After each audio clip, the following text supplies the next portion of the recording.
Words appear. Richard Adams, U.S. Navy, 1971 to 1972. A barrel-chested man holds a cane. I have a great life, I really do. Photos show Richard smiling at two seated ladies, then shaking a young man's hand. Wearing sunglasses on his head, he rides a subway car above ground. To see my granddaughter, I take the trolley to North Station, and then I take a train there to Lowell. Standing, Richard looks out the window. But years ago, taking the trains and buses were awful. Number one, I couldn't get on when it was crowded. Sometimes I'd have an anxiety attack, and then when it stops at the next stop, I would get off. I'd be sweating and everything. Sometimes I even started talking to myself on the train. It was crazy. I mean, I'd yell, "Hurry up open up this door," you know? And someone on the train says, "Hey, what's wrong with you?" And they turn around, "I'll come over and kill you, you son of a bitch." You know, so I don't do that no more. I can converse with people better. I can talk to people. I don't have to make believe I'm someone that I'm not, you know? I'm just Richie Adams, you know, recovering alcoholic and addict, Vietnam vet, you know, who, you know, already went to hell and come back, you know? Richard exhales cigarette smoke. In a small living room with dingy walls, he sits in a blanket-covered chair beside a cluttered yellow table. I was just so messed up. I was just so messed up. You know, I know the booze and drugs does that to people, but when I was doing it, it was like, I really don't care what others think. I don't care about what my family thinks. Richard's sleeveless shirt reveals tattoos on his arms as he stubs out his cigarette. He wears thick rings on his right hand. The pain inside, it just tears at you. Not just at your insides, but in your mind too. Like there's no way out. You know, either I'm gonna kill myself or someone's gonna kill me.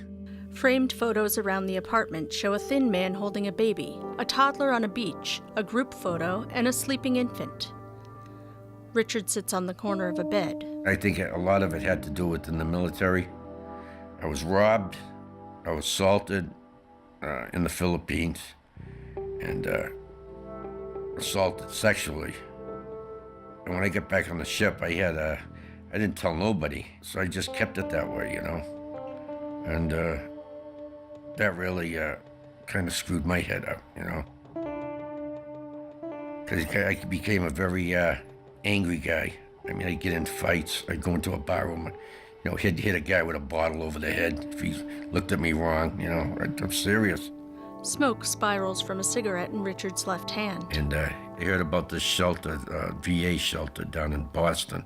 And I went there. On a sidewalk, people in traffic rush past Richard in a blur. First I said, you know, what's PTSD? And he says, post-traumatic stress disorder. I said, sounds like something I could have. On a street corner, people's shadows grow along the pavement as they pass by.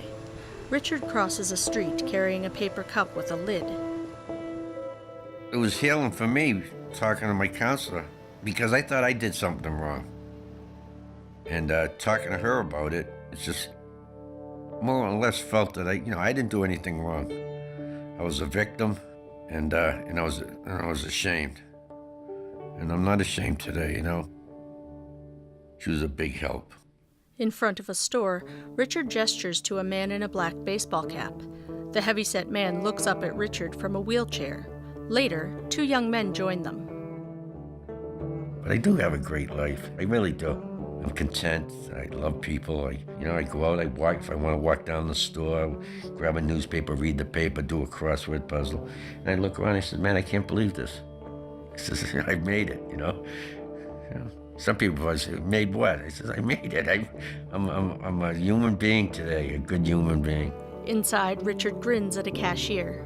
You know, I wish I knew I had this earlier, you know, but I always believe that everyone finds out about themselves sooner or later in life. And it's never too late, you know? Wrinkles crease the corners of Richard's eyes as he gives a beaming smile.